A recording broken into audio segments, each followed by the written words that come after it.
Shalom, bertemu lagi dengan saya, dan dalam pertemuan kita kali ini kita akan membahas satu topik di bawah judul Pegangan di Tengah Kegelapan.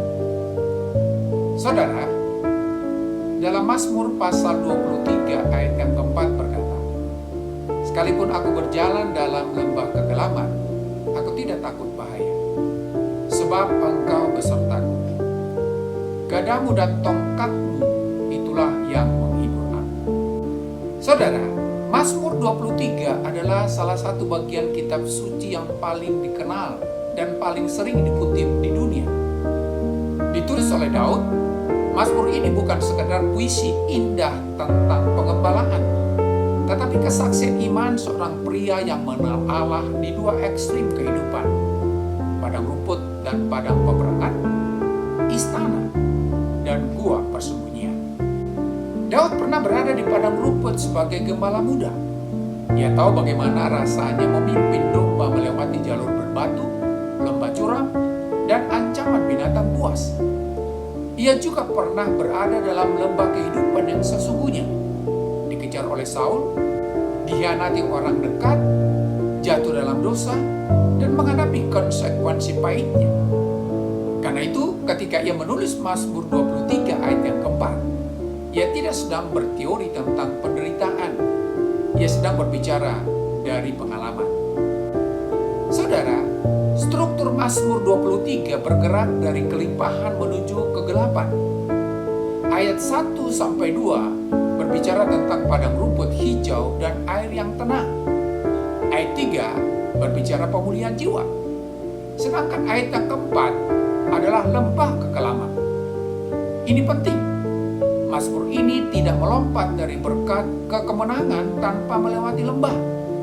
Justru ayat 4 adalah titik balik teologis dan emosional dari seluruh Mazmur ini. Ada perubahan yang sangat signifikan dalam ayat ini. Pada ayat yang pertama sampai ayat yang ketiga, Daud berkata, "Tuhan adalah gembalaku, Ia membaringkan aku, Ia menuntun aku." Tetapi pada ayat yang keempat, ia berkata, "Sebab Engkau besertaku." Di tengah lembah, bahasa berubah dari pembicaraan tentang Allah menjadi percakapan dengan Allah. Ini mengajarkan kita satu prinsip penting. Ketika hidup berjalan normal, kita cenderung berbicara tentang Tuhan. Tetapi ketika hidup menjadi gelap, kita mulai berbicara kepada Tuhan. Saudara, Mazmur 23 ayat yang keempat bukan hanya ayat penghiburan untuk upacara pemakaman. Ayat ini adalah teologi penderitaan yang hidup. Kata lembah kegelapan, yang dalam bahasa Ibrani adalah salmafet, menunjuk pada kegelapan yang pekat. Bukan sekadar suasana suram, tetapi situasi yang terasa seperti bayang-bayang maut. Setiap orang percaya pasti akan memasuki lembah seperti itu. Kehilangan orang yang dikasihi, kegelapan pelayanan, krisis ekonomi, konflik keluarga, dan juga pertanyaan iman. Mazmur ini tidak bertanya, apakah kita akan masuk lembah?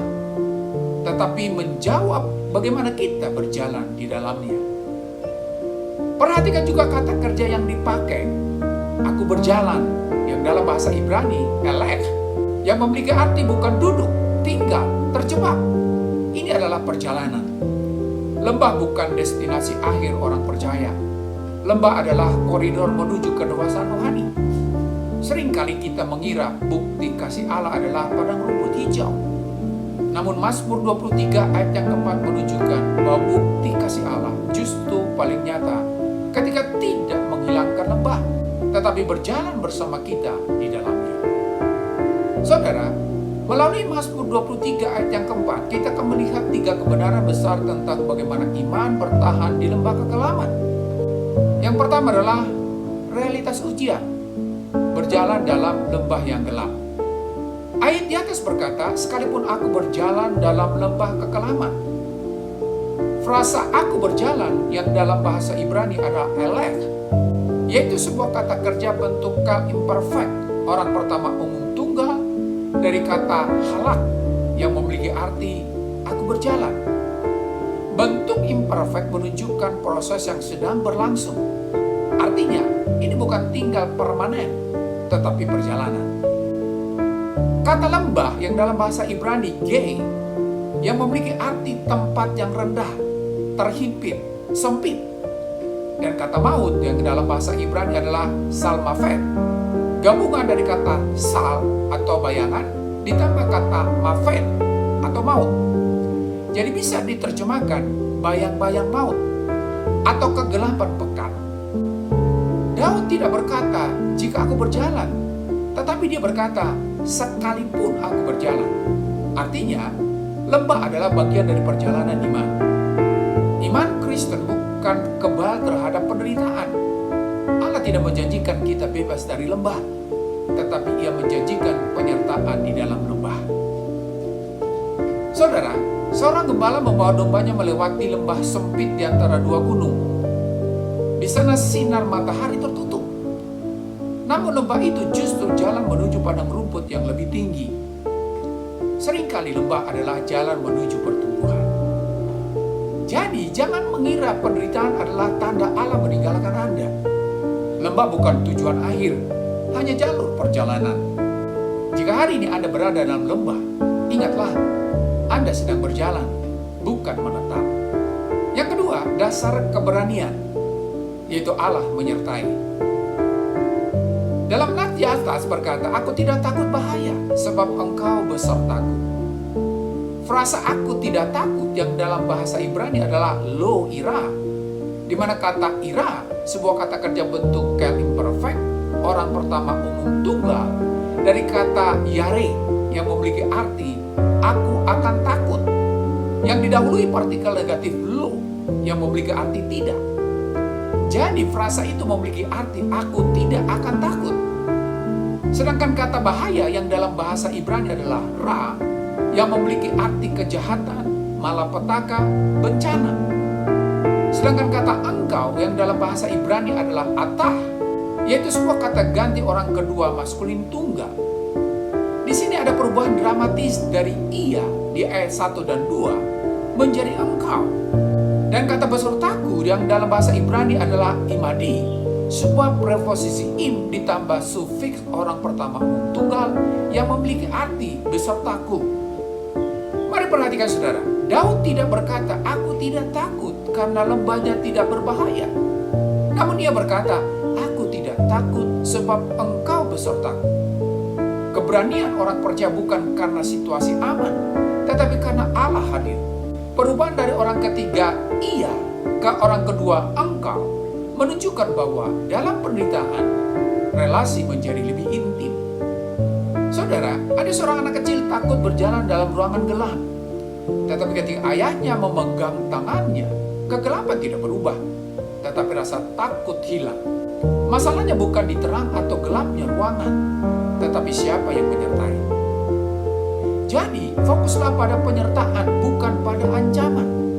Latih diri berbicara langsung kepada Tuhan dalam lembah. Jadikan doa bukan formalitas, tetapi pegangan hidup. Jika Allah beserta Anda, ketakutan kehilangan kekuatannya. Yang ketiga, sumber penghiburan, yaitu disiplin dan tuntunan Tuhan.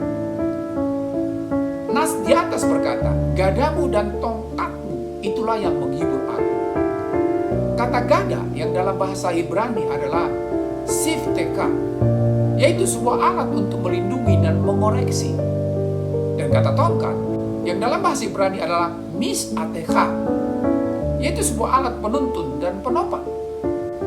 Sedangkan frasa menghibur aku yang dalam bahasa Ibrani adalah yenachamuni, yaitu sebuah kata kerja bentuk piel imperfect, orang ketiga maskulin jamak, ditambah sufik orang pertama umum tunggal dari kata naham yang memiliki arti mereka menghibur aku. Bentuk piel menunjukkan tindakan intensif atau berkelanjutan.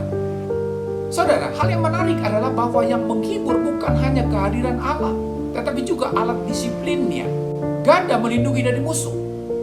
Tongkat menuntun agar tidak tersesat. Karena penghiburan Tuhan datang dalam bentuk koreksi. Saudara, seorang pelatih atlet yang tegas mungkin terlihat keras, tetapi justru kedisiplinannya membawa sang atlet kepada kemenangan. Disiplin Allah bukan bukan hukuman destruktif, tetapi perlindungan yang penuh kasih. Jadi, jangan menolak koreksi Tuhan. Percayalah bahwa disiplin adalah tanda kepemilikan. Saat Tuhan menghentikan Anda, mungkin Ia sedang menyelamatkan Anda. Penghiburan sejati bukan hanya pelukan, tetapi juga pengarahan. Oleh karena itu, lembah adalah bagian perjalanan iman. Penyertaan Allah adalah dasar keberanian. Disiplin dan tuntunannya adalah sumber penghiburan. Daud tidak berkata bahwa ia tidak pernah masuk lembah. Ia berkata ia tidak takut di dalamnya. Hari ini mungkin Anda sedang berjalan di lembah. Apakah itu penyakit, kehilangan, kegagalan, pelayanan? Ingatlah, Anda tidak berjalan sendiri. Gada dan tongkatnya aktif bekerja. Dan lembah bukanlah akhir cerita. Amin.